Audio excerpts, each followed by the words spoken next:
para estarmos dando início à nossa palestra, tá bom? Estão conseguindo me ouvir direitinho? Sim. Sim, que bom. Quem é? Pode estar se apresentando. É a Isabela, Lucas, né? Quem está mais aí? Bianca. Tá, você pode falar a turma?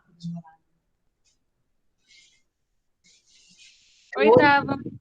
Do oitavo, tá certo.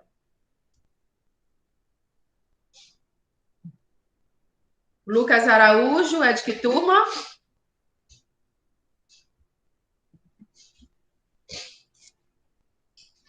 Eu vou deslogar desse celular aqui e vou ficar com o meu, beleza? Certo.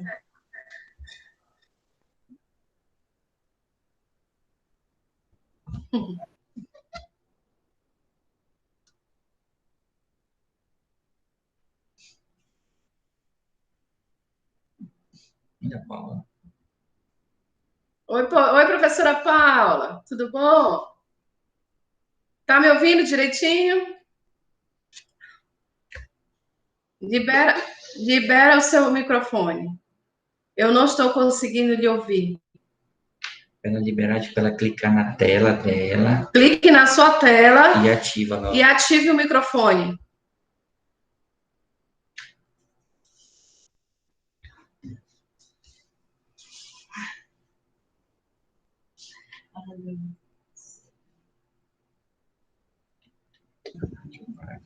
Pronto. Opa, que maravilha.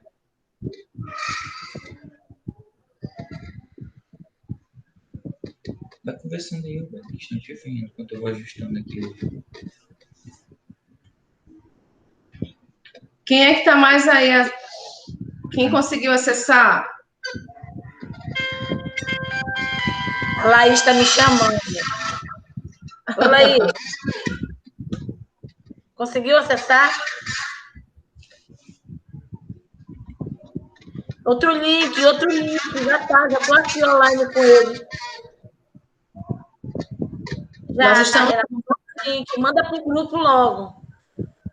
Estamos já ajustando aqui os slides, tá? Da nossa psicopedagoga, junto com o nosso psicólogo, tá bom? Eu sei que já está passando já do tempo, né? Pedimos desculpa por isso, mas já iremos iniciar, tá? Eu mandei lá no meu grupo. Tá certo. Obrigada, professora. Tá. A Gaia está... Quem é a sua castinação? O teu é?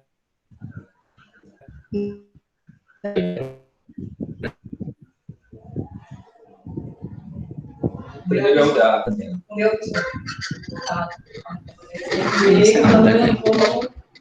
Quando coloca aqui, já aparece lá para ele? Não, eu parei de compartilhar. Acho que vai ver. Não consegui, Vai conversando, velho.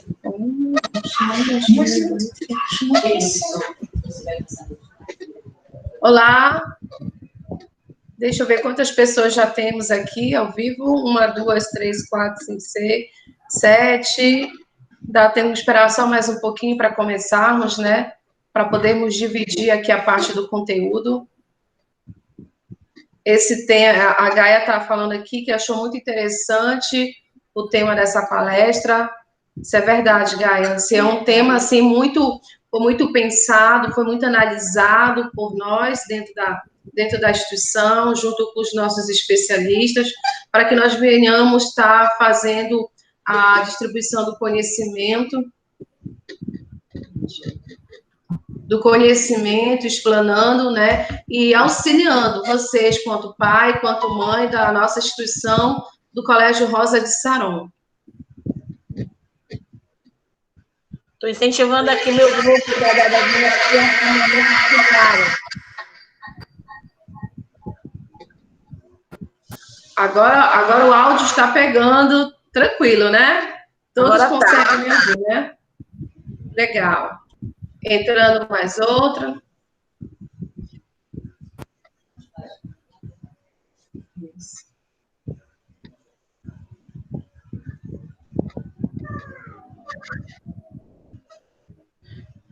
Vou mandar esse link no privado de cada uma. Tá, pode mandar. Quando for, eu acho que a gente vai até umas 8 e pouco, né? Sim. Não iremos demorar, só é 1 hora de tempo, tá bom? Assunto muito bom, um assunto que nós iremos conceituar, iremos compartilhar com vocês, dentro do nossos profissionais especialistas, que é a nossa psicopedagogia clínica institucional, professora Suzy Brasil, e junto com o psicólogo Yuri Lopes, que é especialista na área de ansiedade e depressão. Dentro desse gabarito de profissionais, de conhecimento, ele irá estar explicando cada fator. Fatores, se vocês tiverem alguma dúvida, alguma pergunta também, pode estar fazendo, que dentro dos limites do tempo, estaremos também falando e respondendo. Bom, como nós já começamos bastante atrasado, né, nós já iremos iniciar, tá? Para quem já me conhece, me chamo Roberta Marques, sou professora, sou coordenadora daqui do Colégio Rosa de Saron, e também venho como pré-candidata pelo nosso município de Ananindeua, tá? Esse projeto, a qual vocês leram, Corpo e Mente, ele faz parte do meu projeto, dentro de fazer da área de educação e dentro da área de saúde.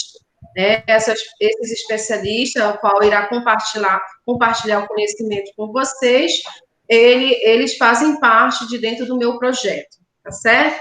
Eu irei convidar agora, nesse momento, a psicopedagoga, a Suzy Brasil, para estar dando início à nossa palestra, tá certo? Seja bem-vinda. Eu vou passar para ela e que você se delicie dentro do tema. Vamos ver? Oi, boa noite a todos. Vocês estão conseguindo me ouvir? Eu sou do Brasil, tá? Eu sou formada em pedagogia, com especialização em psicopedagogia clínica e institucional. E eu vou falar um pouquinho sobre a importância da psicopedagogia, né, no âmbito escolar, tá bom? Primeiramente, vamos conhecer o que é a pedagogia, né? A pedagogia, na verdade, ela surgiu na Europa, no século XIX, tá? Devido a algum problema que estava tendo na educação, e aí veio para cá, migrou para o Brasil. Quando migrou para o Brasil, já faz mais ou menos 30 anos, mas ela é bastante forte, a psicopedagogia, na Argentina, tá?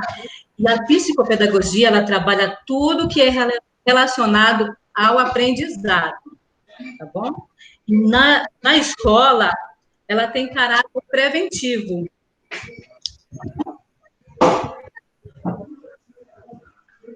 Alguém tem alguma pergunta para fazer? Não, pode seguir, estamos entendendo. Tá, ótimo. Então, falando sobre a educação, o que acontece, né? Os tempos são outros, né? A educação está passando por transformação, tanto é que a tecnologia está aí, chegou, né? Precisamos nos adaptar, certo? E também o perfil do aluno, ele é diferente, certo? Mas o que nunca vai mudar na educação, independente de quantos anos passam, é uma coisa que eu gostaria que vocês pudessem me falar. O que nunca vai mudar na educação? Além das transformações que estão passando hoje, o perfil do aluno ele é outro, mas o que nunca pode mudar? Alguém pode me responder?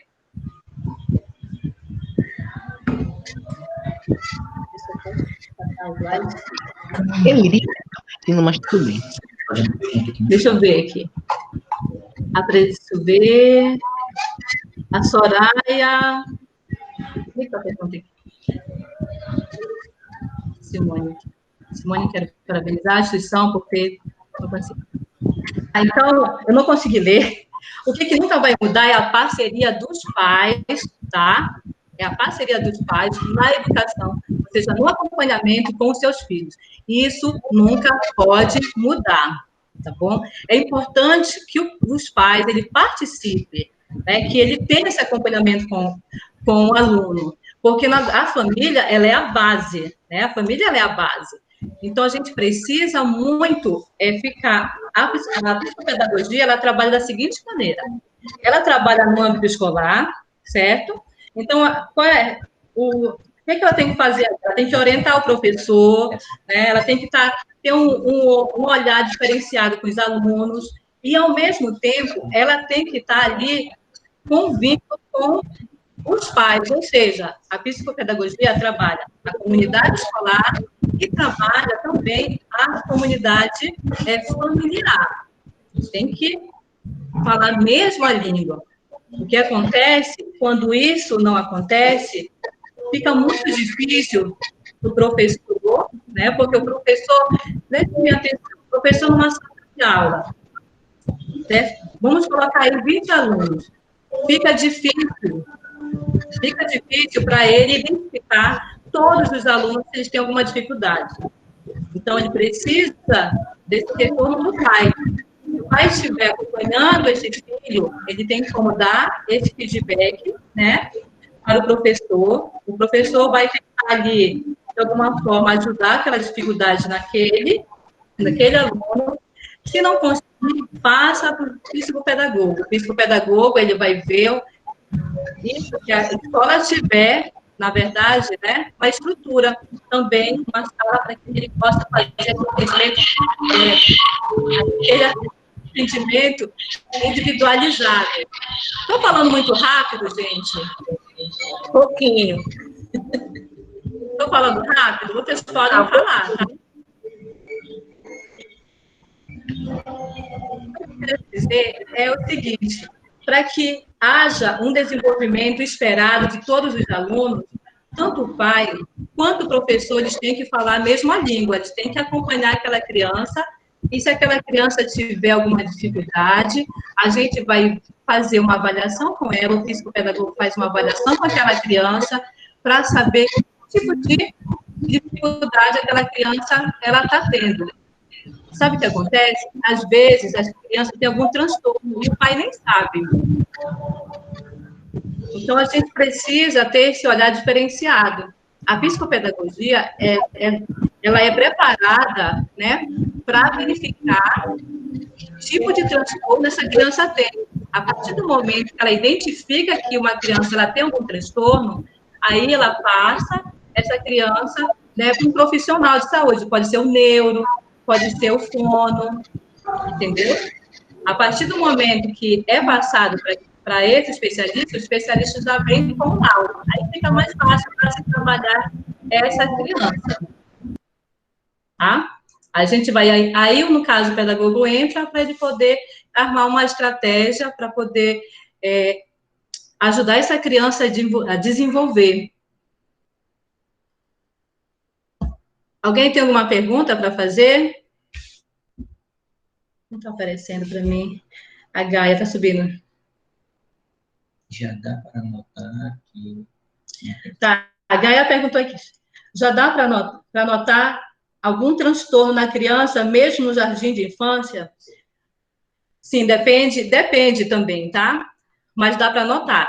A partir de 2 anos, mais ou menos, tem criança que conseguimos identificar com 2 anos, digamos, o TDAH, né? O TDAH, o TDAH pode ser identificado, sim, mas para isso, ele tem que passar pelo neuro, tá? E também o autista, a partir de 2 anos, tem como ser identificado. Já quem é dislexo, né? Dislexo aí já é meio complicado, porque a criança, naquela idade, ela está em idade de transformação, de aprendizagem. Então, é muito cedo para saber se a criança ela tem dislexia, entendeu? Mas autista tem, porque tem uns testes simples, né? Ó, tem um teste bastante simples para quem tem alguma criança e tem alguma dúvida se ela é autista. É só colocar a criancinha no colo, né, cantar uma musiquinha e perceber se ela consegue ficar atento mais de 5 minutos. Se aquela criança que você está conversando, ela conseguir ficar olhando para você mais de 5 minutos, beleza. Mas se ela não consegue ter aquele contato visual com você, sempre olhando para baixo, ou ela não consegue interagir com nenhum coleguinha, ou ela também tem aquela criança que ela brinca e faz a fileirinha, sabe, de brinquedo? Então, tudo isso são pontos que a gente tem que estar observando. Aí já é interessante já levar para um especialista. Porque... Pergunta da Simone Castro. A Simone Castro está perguntando como seria esse caráter preventivo na educação? Ah, tá. Esse caráter preventivo que a gente sempre está falando é o seguinte, como eu tinha falado antes, a psicopedagogia, ela trabalha o quê? Comunidade escolar e comunidade familiar. Ela precisa do retorno da família, né? Então, o caráter preventivo que eu falo é a percepção, né? Como é que aquela criança está se desenvolvendo. É bom falar o seguinte, a psicopedagogia, ela estuda 3 fatores, tá? Muito boa essa pergunta, Simone. Ela trabalha 3 fatores, que é o quê? A área cognitiva, né? Para saber como é que o cérebro está desenvolvendo, né? Para saber como é que aquela criança, ela está fazendo, se ela tem alguma dificuldade de fazer alguma tarefa escolar. Também trabalha na área social. Temos que ter aquela visão, como é que ele interage, né? Ele consegue se socializar em casa? Ele consegue se socializar na escola? Ou ele é uma criança mais reservada? Porque a socialização, ela ajuda muito na educação, no aprendizado da criança.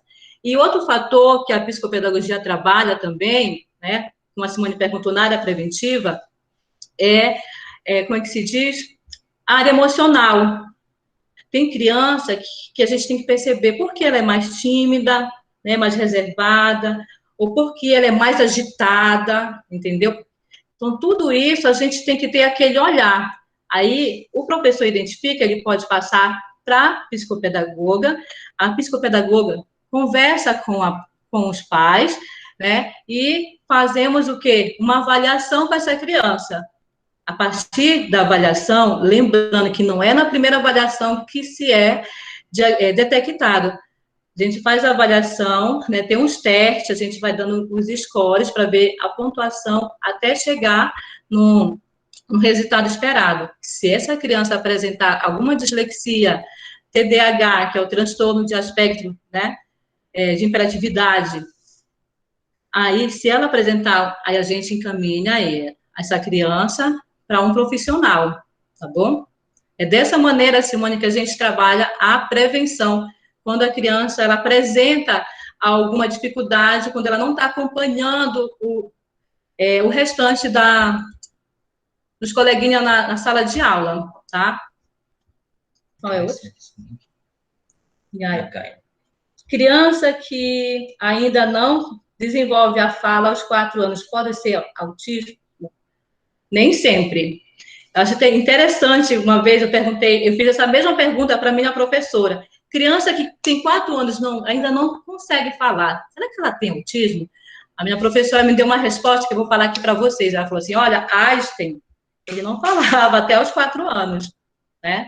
Então, precisamos o quê? Estar atento, levar no fono, né? Seria o ideal levar no fono para saber por que esse atraso da fala, entendeu? Mais alguém? Lucas, o transtorno pode aparecer na fase adulta? Lucas, tem muito adulto que tem transtorno e não sabe. Muitos, né? Muito adulto que não sabe. Às vezes ele tem a dislexia, não consegue fazer... às vezes ele escreve errado, né? Ele pronuncia algumas palavras erradas. Às vezes é transtorno. E ele não sabe, talvez ele tenha até tido muito, como é que eu posso falar? Tenha passado algumas vergonhas na escola, sem saber alguém ter identificado para ele, porque quanto mais cedo essa pessoa identifica que ela tem um transtorno, melhor para ele poder desenvolver as habilidades dele, as dificuldades dele. Quem tem dislexia não tem cura, né? Não tem cura, mas podemos o quê? Fazer um trabalho contínuo para poder melhorar essa dificuldade que ele tem, entendeu? A senhora disse assim que a senhora vai explicar o slide e depois a senhora responde as perguntas. Tá, eu vou explicar o slide, aí depois eu vou responder algumas perguntas que tem aqui, tá bom, gente? Os slides são coisas que a gente já até falou, mas só para a gente resumir um pouquinho, tá?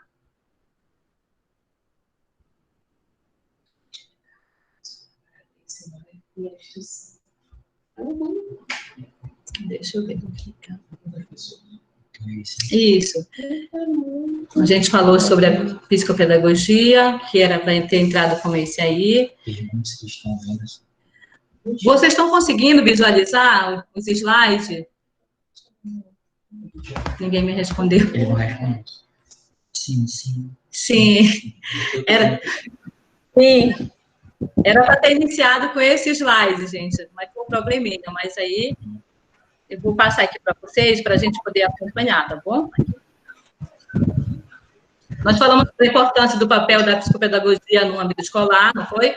Juntamente com a família, a importância da família, a responsabilidade que a família tem que tomar para si, né? Que às vezes a escola é como se fosse um avião, né? De duas asas. Então, se ela trabalha e a outra não funciona, não tem como esse aluno, né, lançar voo. Não tem. Precisamos do outro lado. Precisamos dessa companhia dos pais.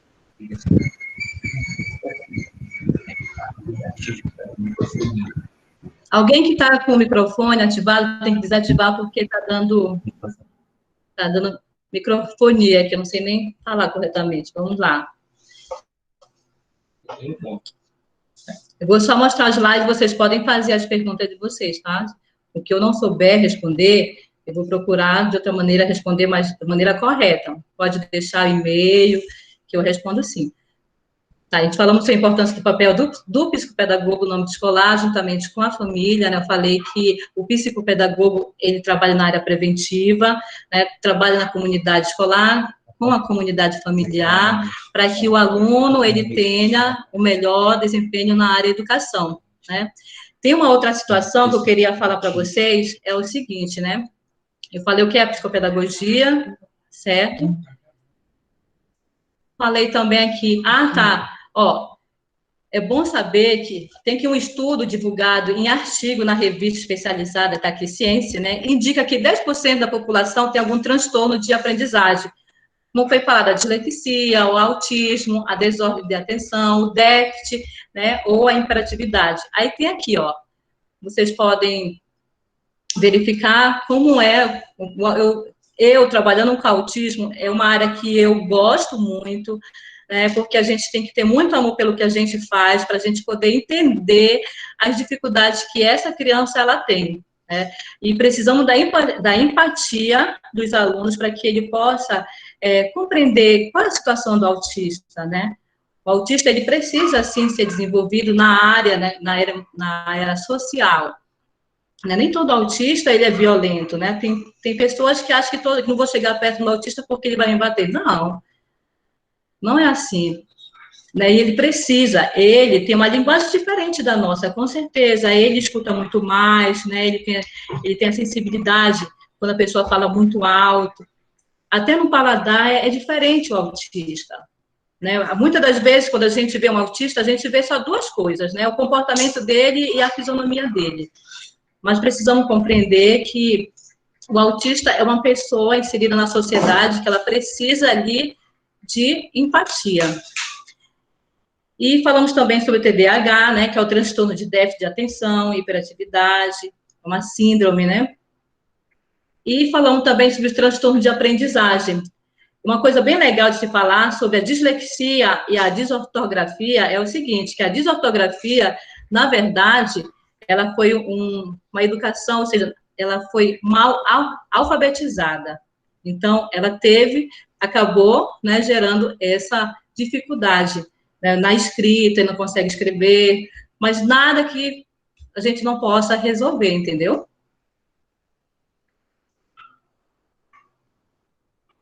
Nós falamos também sobre a importância da psicopedagogia no âmbito escolar, né, que falamos que é a área preventiva. E tem uma coisa que eu queria muito falar para vocês, é o seguinte, que as crianças, elas dão sinais. Vocês percebem? As crianças, elas dão sinais. Quem é professora sabe muito bem.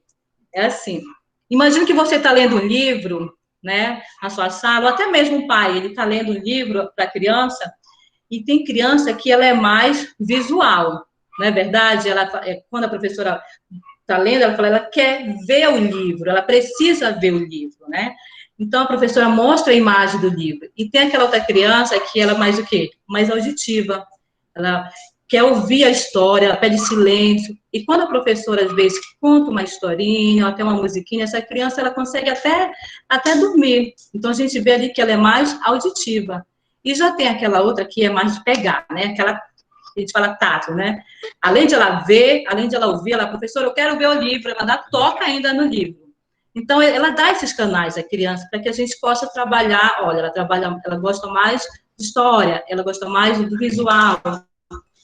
E tem a situação do adolescente. Sabe como é que a gente consegue identificar que o adolescente está com dificuldade? A partir do momento que ele fala, eu não gosto desse professor. Quando ele fala, eu não gosto desse professor, ele está pedindo socorro. Eu não consigo entender essa matéria. Tenho dificuldade nessa matéria. Então, vocês podem perceber aí, ó. Sempre tem sinais. A gente tem que ter a sensibilidade para ficar atento, né? Falamos também sobre a importância da participação dos pais na vida escolar dos filhos, né? A gente falou, acompanhe seus filhos. Os pais precisam estar presentes. Não é a quantidade de tempo, mas a qualidade que você estará oferecendo ao seu filho. A gente entende o quê? Que o pai, a mãe trabalha, é difícil, mas verifique o material dele. Às vezes ele precisa de menos de 2 minutos. É só você chegar e falar uma boa noite, como foi lá na escola, né? Para criar essa rotina, para que ele possa todo dia contar para você como foi a escola, como foi, até ele contar a dificuldade dele, entendeu? Então, é muito importante que o pai, ele ofereça esse tempo para o seu filho, mas um tempo de qualidade, tá bom? Deixa eu ver aqui. Já deu os 10 minutinhos. Olha só, então, isso foi falado sobre a psicopedagogia, a importância da psicopedagogia, né, como ela trabalha, ela não trabalha só com pessoas que têm transtorno, totalmente, essa visão ela tem que acabar, ela trabalha toda a dificuldade de aprendizagem. E agora, a gente vai falar sobre uma coisa muito legal, que é sobre inteligência emocional. Tem alguma pergunta, alguma coisa que eu não respondi? Não, né? Então, a inteligência emocional... Deixa eu ver aqui. A Gaia? O comportamento, o temperamento do pai pode contribuir como um gatilho, né? Para o desenvolvimento de algum transtorno na criança.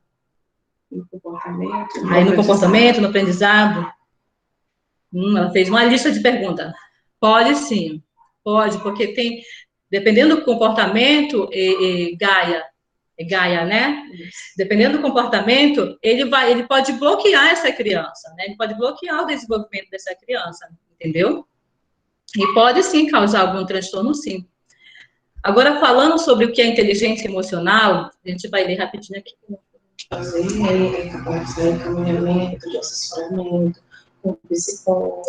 Isso, olha só, uma coisa bem interessante que foi falado aqui. A partir desse momento que a gente identifica que essa criança, ela tem algum transtorno, aí a gente faz, sim, aquele acompanhamento, né, eu esqueci de falar, faz esse acompanhamento, envia para o profissional, um psicólogo, para que ele possa ali estar orientando e estar quebrando, né, esse bloqueio, muitas vezes, emocional, né, quando o pai é bastante rígido. Aqui, vamos lá, sobre o que é inteligência emocional. Você não pode mudar o que sente, né? Mas pode aprender o que fazer com os seus sentimentos, não é verdade? Então, a gente pode ter algum sentimento de mágoa, ter algum sentimento de revolta, mas cabe a você como lidar com esse sentimento, entendeu? Então, a inteligência emocional eu acho interessante, né? Que uma pessoa que ela consegue desenvolver a inteligência emocional, ela é uma pessoa que eu posso dizer assim, mais feliz, mais resolvida, né? E eu coloquei aqui, quais são os benefícios de ter uma inteligência emocional? Ou seja, aquela pessoa que conseguiu desenvolver a sua inteligência, tá? Aí, ou seja, coloquei aqui que a inteligência, né? A pessoa que tem inteligência emocional, ela consegue interagir mais com as pessoas, ela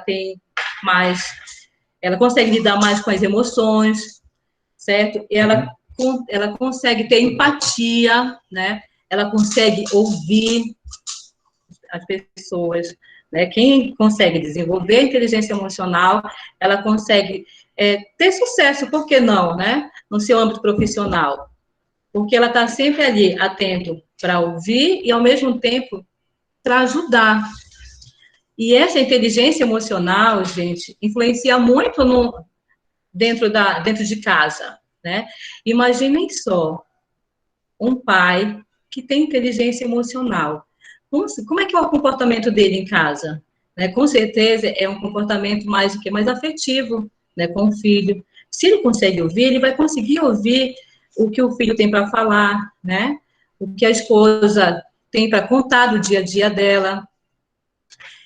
E também, a gente sabe, quem tem inteligência emocional, ele consegue ter limites, né? Ele consegue, e também ele sabe dizer não. Além de ele ter limite, colocar limite, ele sabe também dizer não. Porque o não também, ele ensina, tá? E a criança que nasce nesse lar, a gente fala que é um lar saudável. E qual é o resultado disso? No âmbito escolar? Muito mais favorável, né? Agora, imagine uma pessoa que ela não conseguiu desenvolver a sua inteligência emocional. E engraçado que tem algumas características, tá? A pessoa que ela não consegue desenvolver inteligência emocional, ou às vezes não quer, porque acha assim, não, eu prefiro ficar do jeito que eu estou. Essa pessoa, ela se autotitula o melhor, né? Ela se titula assim, que talvez não precise de ninguém, mas ao mesmo tempo é uma pessoa que ela não consegue controlar suas próprias emoções. É como se ela desse um controle remoto para a pessoa. Ou seja, qualquer coisa que for contra ela não consegue controlar suas emoções. Ela pode agredir verbalmente, ela pode agredir fisicamente, entendeu? A gente chama até de quê? Que é uma pessoa que não é equilibrada. Infelizmente, a gente usa esse termo, e é pesado? É pesado. Agora, imagine o lado dessa pessoa. Imagine quando ela pensou que ia conseguir aquele emprego ou aquele cargo e não conseguiu. Ela chega em casa e não dá nem boa noite. O filho quer mostrar um desenho, até mostra para os pais e ele passa direto. Tá? Então, vai criando bloqueio. Não consegue ter uma conversa, né, em casa, com sua esposa. Tem duas perguntas. Tem duas perguntas aqui, deixa eu ver. A timidez é um problema da inteligência emocional? Não chega a ser um problema, mas ela chega a limitar um pouco. Que foi falado aqui. Não é um problema, mas tem gente que já nascem, né, com características diferentes, já é mais tímido. Olha, lá em casa a gente fala a mesma linguagem, mas eu tenho um que é mais tímido e um outro que ele é mais, digamos assim, sociável. Mas não deixa de também ele ter influência. Não vou dizer que é porque o pai ou a mãe, ele não tem aquele desenvolvimento emocional que causou a timidez, tá? Tem outra pergunta. Deixa eu ver outra pergunta. Consegue avaliar e reconhecer seu emocional quando ela domina? Se ela tem essa inteligência? A inteligência, ela vem se caracterizar, não é questão de dominar, mas quando ela consegue colocar os seus sentimentos e emoções em equilíbrio. Exatamente. Está verificando aqui, a Roberta. Olha, gente, tem que haver um equilíbrio, né? Sempre dizem que o lado esquerdo, ele é mais o lado esquerdo do cérebro, né? Que ele é mais racional. ele é mais número, né? E o lado direito do cérebro, ele é mais emoção, né? Mais amor, digamos assim. Então, tem que haver esse equilíbrio de emoção, entendeu? E, olha, o que eu não souber, eu vou pedir aqui ajuda para o nosso psicólogo, tá bom? Eu quero dar um exemplo rapidamente sobre isso, sobre a diferença da inteligência emocional, né, quando ela é desenvolvida e aquela que não é desenvolvida. Imaginem um pai, né, o pai chegou em casa e aí tinha prometido para o filho um celular de presente, digamos assim. Ah, tá, vai ganhar um celular no dia do aniversário. Só que aconteceu o quê? Digamos que a geladeira queimou. E o pai, que tem essa inteligência emocional desenvolvida, ele vai chegar para o filho, vai falar que não vai dar para comprar aquele celular e vai explicar o porquê. Agora, cabe ao filho, né, agir com as suas emoções, se ele vai aceitar ou não, se ele vai chorar ou não. O pai precisa deixar que o filho chore para que ele possa saber lidar com as suas emoções, com as suas frustrações, certo? Mas o pai ali, ele foi o quê? Ele foi firme, não deu para comprar. Agora, a pessoa que não tem a inteligência emocional desenvolvida, ele chega em casa e o pai, aí, filho, cadê aquele celular? Ele aí, pergunta para a tua mãe, ele nem dá resposta, ele nem se justifica. O menino chora, né? A mãe vai querer conversar com o pai, não tem um retorno, aí ela fala assim, não te preocupa não, a mamãe dá um jeito, né? Ou seja, ela não tem inteligência emocional desenvolvida. E ela é capaz de pedir emprestado para dar para esse filho. E como é que ela vai educar esse filho? Lembra que a gente falou que o filho, né, o seu tempo, né, que você dá para seu filho, ele reflete no âmbito escolar. Então, a maneira como ele se comporta na escola é um reflexo do tempo que você oferece para o seu filho. E geralmente não, o que pode acontecer aí é que esse filho, ele vai crescer sabendo que se ele chorar, ou se ele, digamos assim, não é nem chorar, se ele espernear porque já está adolescente, ele vai ganhar o que ele quer, porque ele foi educado dessa maneira, entendeu? Diferente com o filho que tem inteligência emocionalmente desenvolvida, ele vai crescer sendo uma criança emocionalmente forte. O outro pensa que ele é forte, mas é culpa dele? Não é culpa dele. Talvez os pais ainda nem saibam, né, lidar com seus próprios sentimentos. Acho que veio de cultura. Ele acredita que ele tem que ser daquela maneira. Para se aprender, se renovar. Como foi falado, nunca é tarde para aprender, para se renovar, para buscar conhecimento. A tecnologia ela tem que ser usada, mas usada de maneira que vai beneficiar você. Tem alguém uma pergunta? Não? Tem, ela pergunta assim, Gaia Veiga. Esse auxílio da psicopedagogia pode desenvolver a fala atrasada ou a dificuldade de escrita? Ela quer saber se a psicopedagogia ela auxilia no desenvolvimento de uma fala numa criança atrasada ou se tem dificuldade na digrafia, né? Tem digrafia, ela pode auxiliar. Sim. Ela pode sim. Eu vou até ler aqui para que possa ouvir, né? Esse auxílio da psicopedagogia pode desenvolver a fala atrasada ou a dificuldade da escrita? Pode sim, tá? A gente trabalha, né? A gente trabalha com métodos para que a gente possa desenvolver a fala. Tem a método da boquinha, né? E a gente vai estimulando essa criança a falar. Mas a gente também pode encaminhar para o fono, tá? Às vezes não é atendimento psicopedagógico, tá, Gaia?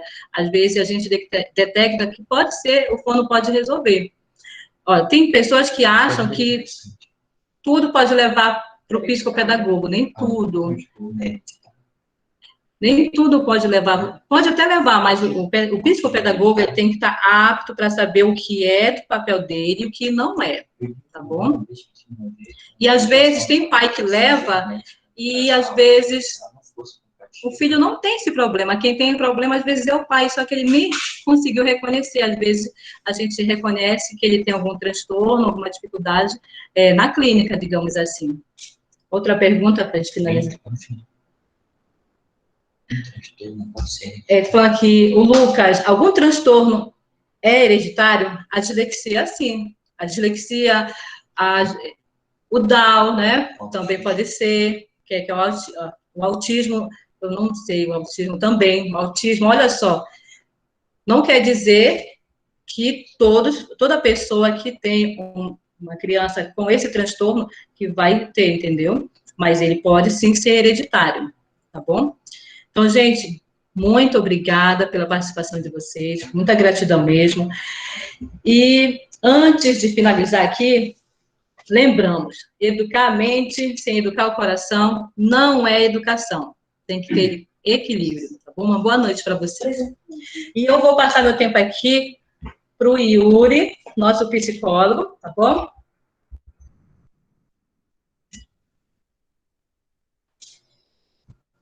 Opa, boa noite. Deixa eu... Tá boa a imagem? Tá tudo bem? Tá. Então, eu creio que a gente pode começar, né? Só perguntando aqui para o time técnico se os slides estão na posição. Tá. E aí, só o senhor aqui na tela, nesse copinho aqui. Não, no copo aqui, sim. Nesse copo aqui. Não, sobe. Não tá. Aqui. Tá. Então, muito bem. Muito boa noite a todos. Eu creio que eu sou... Muito boa noite a todos. Eu creio que eu sou o novato da equipe. Muito provavelmente a maioria de vocês está me vendo pela primeira vez. Eu sou o Yuri Vitor. Eu sou psicólogo. Eu sou psicólogo clínico, especializado no tratamento de ansiedade e depressão. Eu também sou professor de pós-graduação, de gestão de pessoas, de psicologia do ensino e da aprendizagem e de transtornos globais do desenvolvimento. Eu quero reforçar, eu quero agradecer o convite da Roberta Marques, que me deu a oportunidade de estar aqui para poder dar essa palestra para vocês, de abrir esse espaço para mim, e de agradecer, de lembrar também que a Roberta Marques, ela criou e está gerindo o projeto Corpo e Mente, do qual é voltado para disseminar e difundir saúde, seja física, seja saúde mental, para a comunidade local. Então, eu sou uma das pessoas que está atuando nesse projeto dela, e eu sou psicólogo do projeto. Portanto, caso vocês precisem de alguma coisa, vocês podem falar com ela, que vocês podem estar conversando comigo. Então, vamos lá. Eu vou falar de um tema, agradecendo a palavra que a Suzy deu, a palestra que a Suzy deu, que ela botou todos os fundamentos corretos para que eu fosse falar do que eu vou falar agora, que é sobre procrastinação.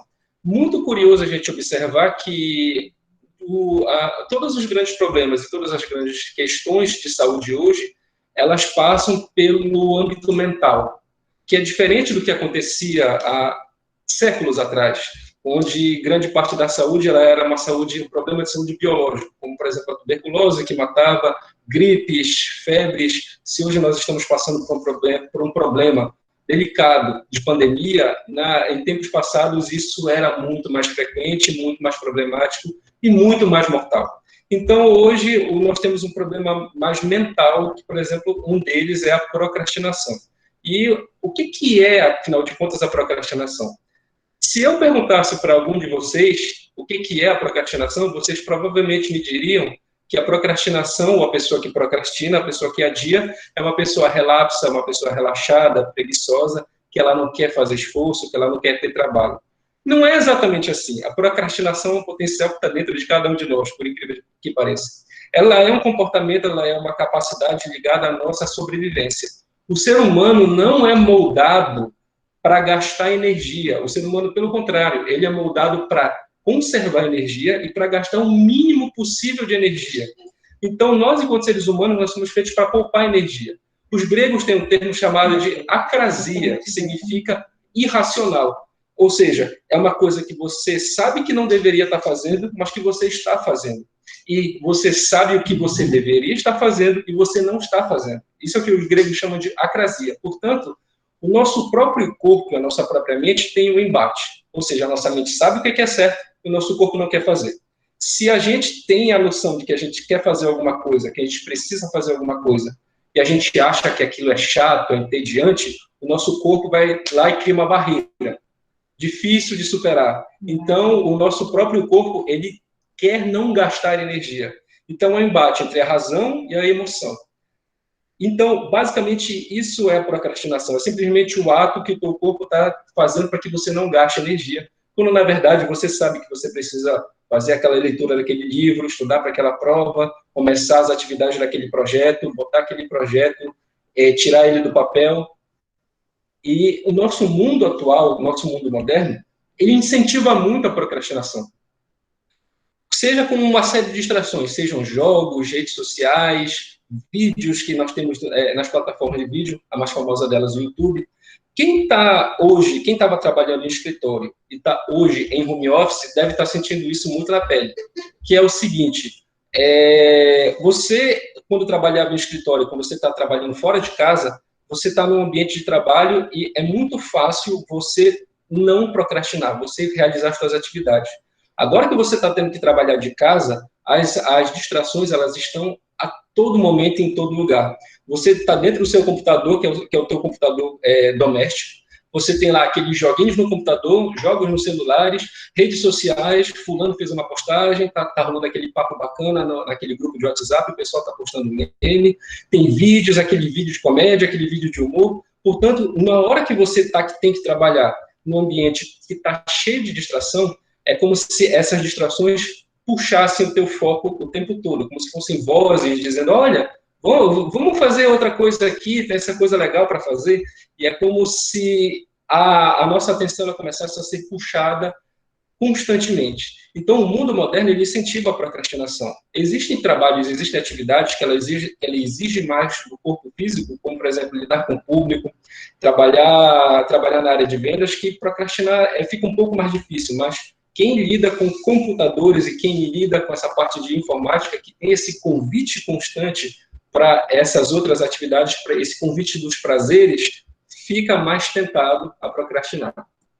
Tem uma pergunta aqui, a Paula Gomes está perguntando. Isso resulta em estresse? Tá. Paula Gomes pergunta, isto resulta em estresse? Na verdade, é justamente o contrário, e eu vou responder com mais precisão um pouco mais à frente, Paula. Quando a gente está muito estressado, a gente fica muito tenso. E um dos efeitos da sensação de prazer é que ele alivia o estresse. Então, é o contrário. A gente busca procrastinar muito mais quando a gente está tenso. Não é que a procrastinação deixa a gente tenso. A procrastinação pode deixar a gente tenso depois, a posteriori, quando a gente se dá conta de que eu deveria estar fazendo alguma coisa, que eu deveria ter feito alguma coisa. Eu posso ficar tenso depois. Mas no momento em que eu estou tenso, eu quero muito relaxar. E um dos efeitos do prazer no corpo é o relaxamento. E aí, como eu disse, aí tem jogo de celular, tem redes sociais, tem vídeos de comédia que a gente pode passar. Quando a gente vê, já passou meia hora, uma hora, e a gente não iniciou o nosso trabalho efetivamente. Portanto, seguindo, o mundo moderno ele incentiva bastante a procrastinação em outros aspectos também. Existe a demora das atividades, entre as nossas atividades que a gente faz hoje, e a demora das recompensas dessas atividades. Como, por exemplo, nos estudos. Os jovens e as crianças que estão estudando, eles vão ter que estudar agora, e daqui a meses eles vão ter que fazer uma prova para só no final do ano eles sentirem o efeito de uma coisa que eles fizeram há meses atrás. Posteriormente, o jovem ele passa 3 anos estudando para o vestibular. Então, ao final de 3 anos é que ele vai sentir o efeito dos estudos dele. Ou seja, existe um espaço muito grande entre a atividade que eu estou fazendo hoje e a recompensa que ela vai me gerar. É só daqui a muito tempo. E isso incentiva muito a gente a se distrair nesse percurso.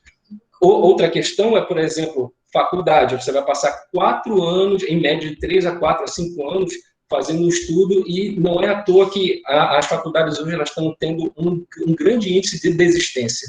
Isso em relação aos estudos. Existe a relação em outro lado, que é o de treino. Quem precisa desenvolver, quem quer treinar para desenvolver massa muscular, quem quer treinar, seja para perder peso, você vai sentir o efeito da tua prática, do teu exercício, só daqui a meses ou anos. Então, existe de novo esse espaço de tempo entre o que eu estou fazendo agora e a recompensa que eu quero pegar. Quando, na verdade, as atividades de procrastinação, elas dão recompensas imediatas.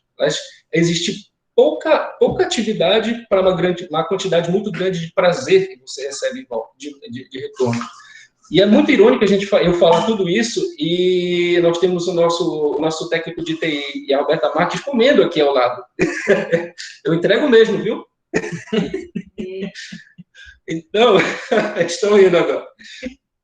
Existe outro aspecto que demora muito entre as nossas atividades, e as recompensas são o desenvolvimento de novas habilidades. Quem está fazendo um curso, dependendo do curso que você está fazendo, pós-graduação, em média 2 anos, e de novo você vai se sentir tentado a desistir, porque você começa a pensar que talvez a recompensa não valha tanto.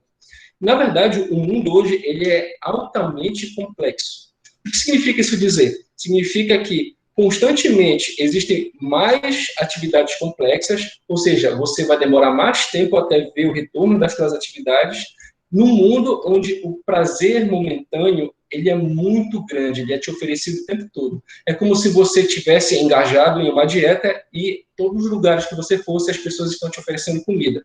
E ainda assim as pessoas esperam que você perca peso. Esse é o mundo moderno. Então, você tem o tempo todo atividades e projetos para fazer, quando, na verdade, existe esse conjunto de prazeres momentâneos que estão sendo te oferecidos a todo momento, e isso quebra o foco. Existe uma pergunta aqui, só um instante. Na procrastinação, tudo tem que ser imediativo? Soraya Veloso Castro. O ato de procrastinar é justamente, em grande parte, eu buscar atividades que dão prazer imediato.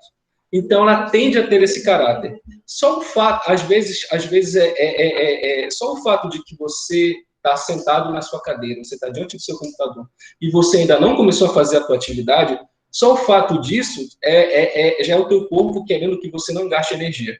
Porque na hora que você começa a fazer a sua atividade, você está gastando energia. Então, só o fato, às vezes, de você ficar sentado olhando por nada, tá com o caderno, tá com a caneta e o lápis na mão, você ainda não começou a fazer a sua atividade, isso é o teu corpo buscando fazer com que você não gaste energia. Por fim, existe um outro conceito que também incentiva a procrastinação, que é o seguinte: redes sociais.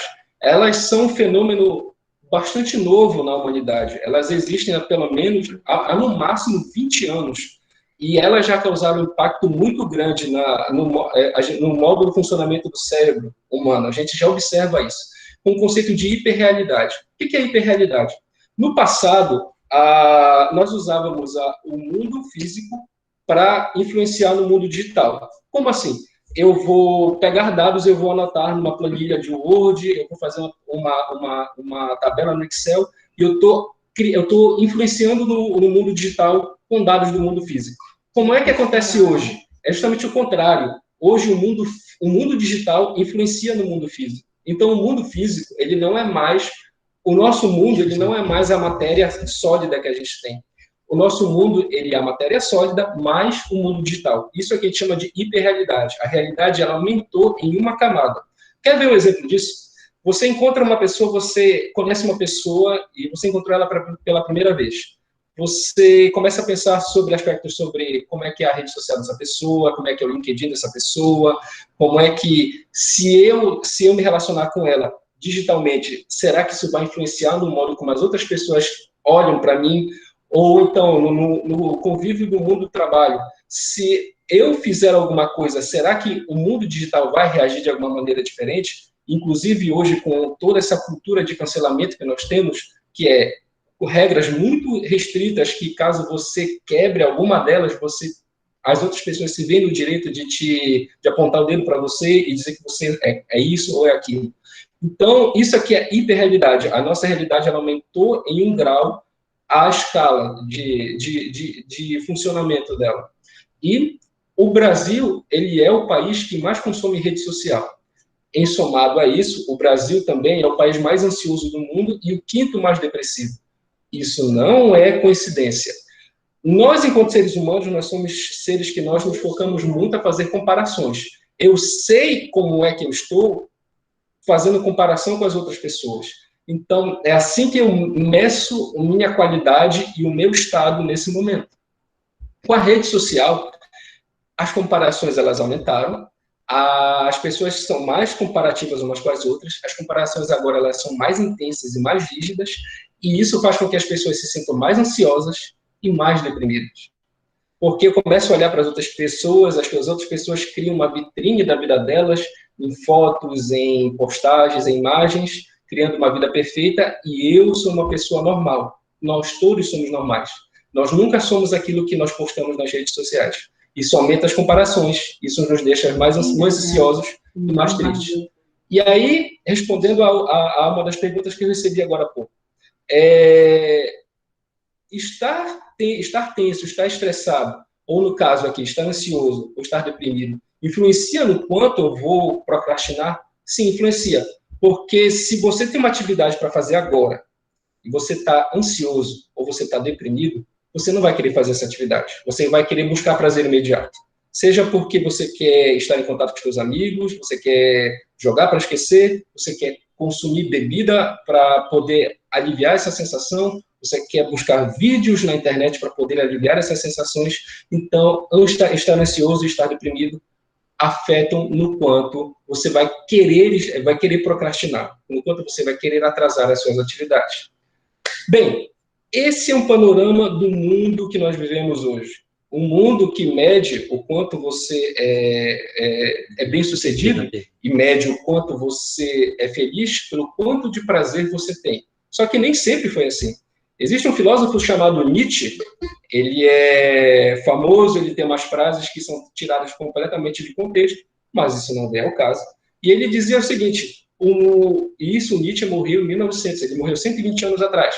E há 120 anos atrás ele já tinha feito uma série de previsões. E ele dizia aqui o seguinte, olha, o homem de hoje ele está muito preocupado em criar projetos e colher os frutos desse projeto. Então ele está muito preocupado no curto prazo. Isso faz com que ele abandone e que ele evite os projetos de longo prazo, os projetos que exigem o cultivo de habilidades, o cultivo de virtudes mais profundas e mais de longo prazo. Então, o homem moderno está muito preocupado com a busca do prazer. E o Nietzsche vai dizer que isso faz com que a sociedade seja completamente patológica, completamente doente. Porque existe uma outra sociedade que era extremamente mais saudável e que tinha uma tendência muito diferente da nossa. Essa sociedade eram os gregos, e os gregos tinham uma paixão pela dor. Os gregos eles tinham uma filosofia muito simples, eles diziam o seguinte, tudo tem em si mesmo o seu oposto. Então, na hora que você evita a dor, você está evitando um pedaço da vida. A vida ela só consegue ser plena se ela puder ter o risco da tragédia. Você só consegue a vitória se houver o risco da derrota. Você só consegue o prazer se houver o risco da dor. Na hora que você evita a dor, você também está matando um pouco do próprio prazer. Então, esse é um contexto que a gente observa hoje. Mas o que isso afeta? O que isso quer dizer com a temática da palestra? Lembre-se que a temática da palestra o sucesso é feito de esforços repetitivos diários. E na hora que a gente opta por afastar a dor, na hora que a gente opta por abandonar a dor, a gente opta por abandonar as nossas atividades, a gente opta por procrastinar. A gente opta pelo caminho que é tido como mais fácil. Então, o que isso gera? Todo ser humano ele tem uma dor interna, ele tem uma dor da sua existência. Se ele rejeita essa dor, ele rejeita o próprio crescimento em si, ele rejeita a própria evolução. E aí, essa característica que está bem na entrelinha de uma série de discursos que nós vemos hoje, em várias facetas da sociedade. E nós estamos aqui em ambiente escolar, nós vemos, eu não quero mais, eu desisto, eu acho que não tem mais jeito, eu acho que o ano já acabou, será mesmo? Nós, enquanto professores, enquanto coordenadores, enquanto pais, no momento em que nós rejeitamos os nossos desafios, nós primeiro estamos criando um exemplo para os nossos jovens e nós estamos abandonando a oportunidade do crescimento. O que nos define não é o que a gente passa, não é pelo que a gente passa, mas o que a gente faz com o que a gente passou. Portanto, se a gente rejeitou a dor, comece a pensar, a gente está fazendo o que é certo ou o que é fácil? Se nós rejeitarmos a dor, se nós rejeitarmos nossos desafios próprios pessoais, se nós não nos preocuparmos com o futuro das nossas crianças, quem é que vai se preocupar? Eu agradeço a atenção de vocês, foi um grande prazer estar aqui, e agora vamos às perguntas. Vamos lá. Da Roberta Marques, correto? Com a cultura digital cada vez mais presente na sociedade, uma pessoa que domina a tecnologia e ajusta a seu favor para ganhar tempo e usa para outras atividades, e no caso, gastar se divertindo, é procrastinar? Isso é muito interessante. Qual é a pergunta dela? Basicamente, uma pessoa que domina a tecnologia, que ela tem grandes capacidades de reduzir o tempo das suas atividades, isso seria uma espécie de procrastinação? O Bill Gates, ele diz que ele gosta de contratar engenheiros preguiçosos, porque os engenheiros preguiçosos fazem o dobro do trabalho na metade do tempo, que é para eles poderem não ter nada para fazer. Então, de certa forma, se você é uma pessoa que está fazendo mais trabalho em menos tempo, primeiro, você é uma pessoa mais eficaz, e segundo, quem é que garante que no teu tempo livre você não teria outros projetos, você não teria outras atividades a fazer? Portanto, não é necessariamente procrastinar. Procrastinar é eu conscientemente não fazer aquilo que eu sei que eu deveria estar fazendo. Então, quanto a trabalho, eu posso resolver o meu trabalho de modo rápido, mas eu posso ter uma série de outros projetos não ligados ao projeto de trabalho. Então, não é necessariamente isso. Então, não seria necessariamente procrastinar. Temos uma outra pergunta. Soraya Veloso Castro. Então, eu posso entender a procrastinação como uma doença emocional? De certa forma, sim. Não como se ela fosse uma doença, mas como se ela fosse um sintoma de que as suas emoções estão doentes em algum nível. De que você está com alguma ferida, que você tem uma questão interna que você não solucionou plenamente e que você não resolveu. Então, você gosta de procrastinar. Não como se a procrastinação fosse uma doença, mas como se fosse um sintoma. É como se fosse a febre de uma gripe. Compreende?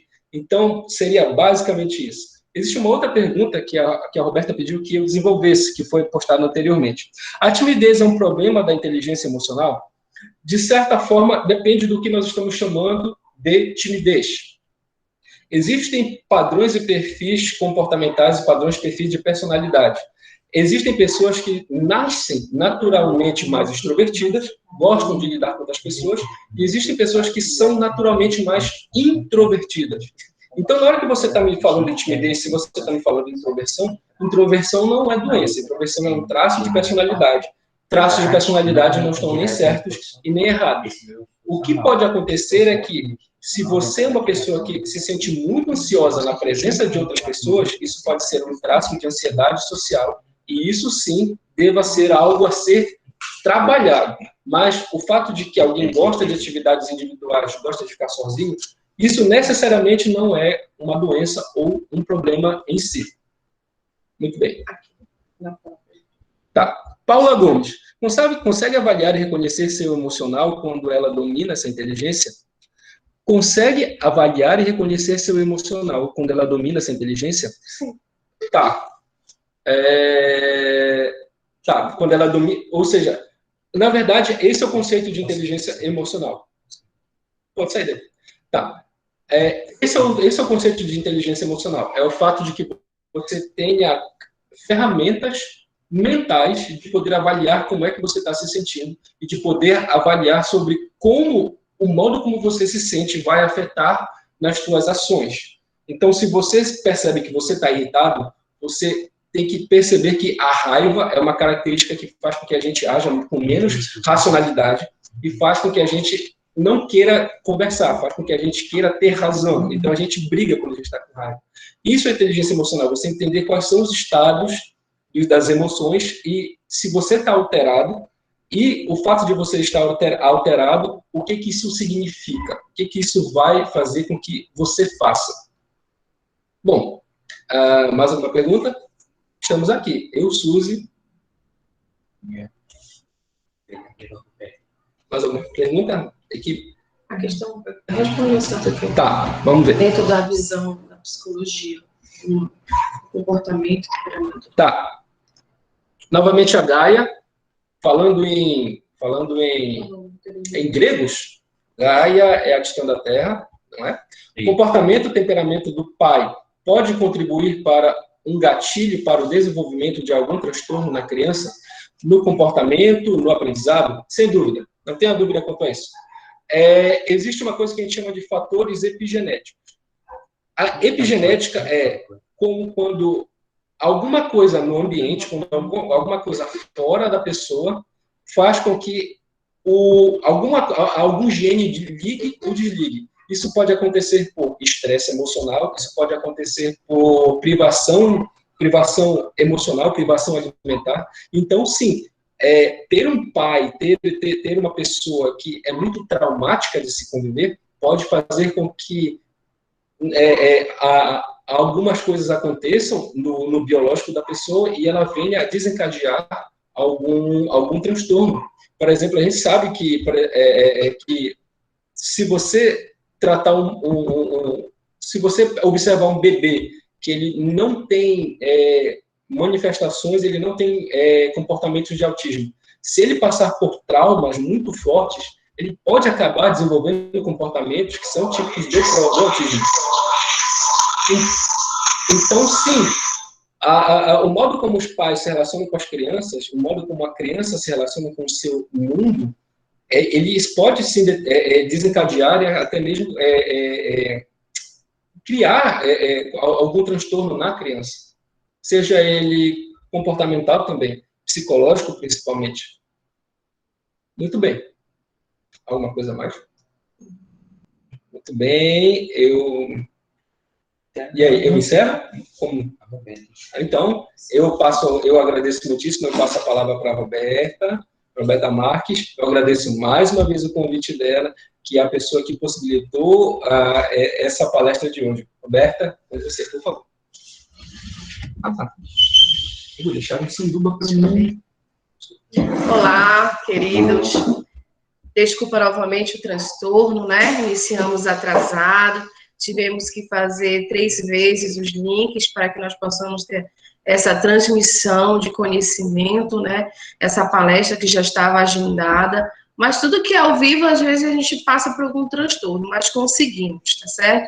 Essa palestra foi gravada, nós estaremos disponibilizando para aqueles que quiserem referentes materiais, tá?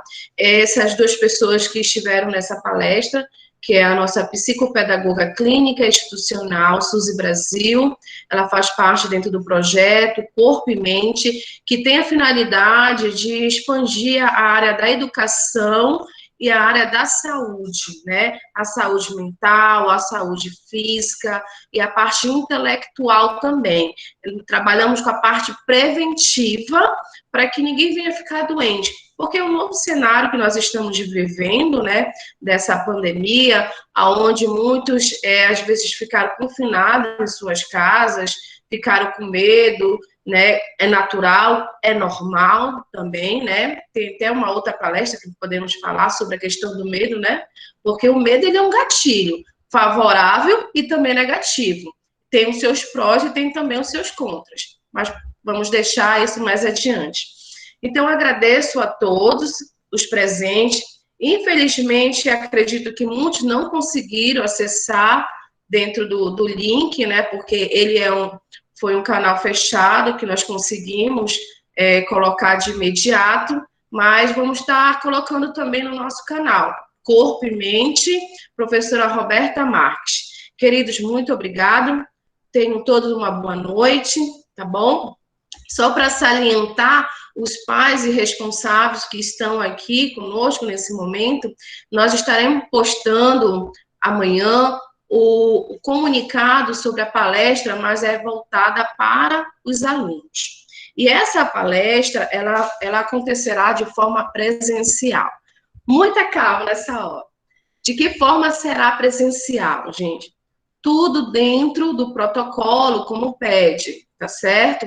Nós iremos dividir as turmas, nós iremos colocar poucos alunos em sala de aula, teremos a outra sala de espera, que é justamente para aqueles pais que possam vir trazer essas crianças para estarem assistindo essa palestra. Mas nesse comunicado, ele vai estar explicando direitinho como vai funcionar.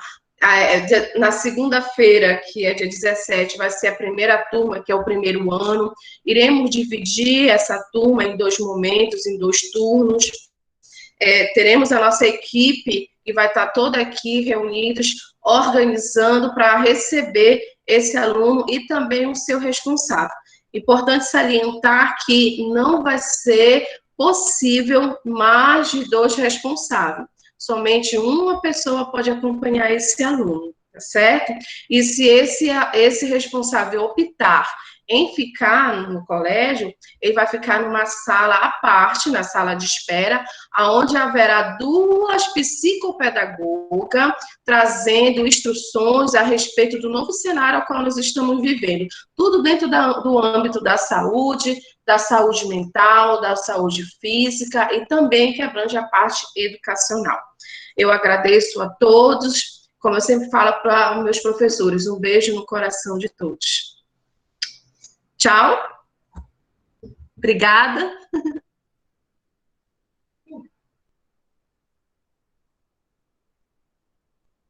Sair, vai ter print que gravou, você figura. É terrível. Tá só, acho que eu sou linda. Não, não é pra tanto também. Lógico que eu tenho autoestima, querida. Não saiu ainda? Não, eu tenho.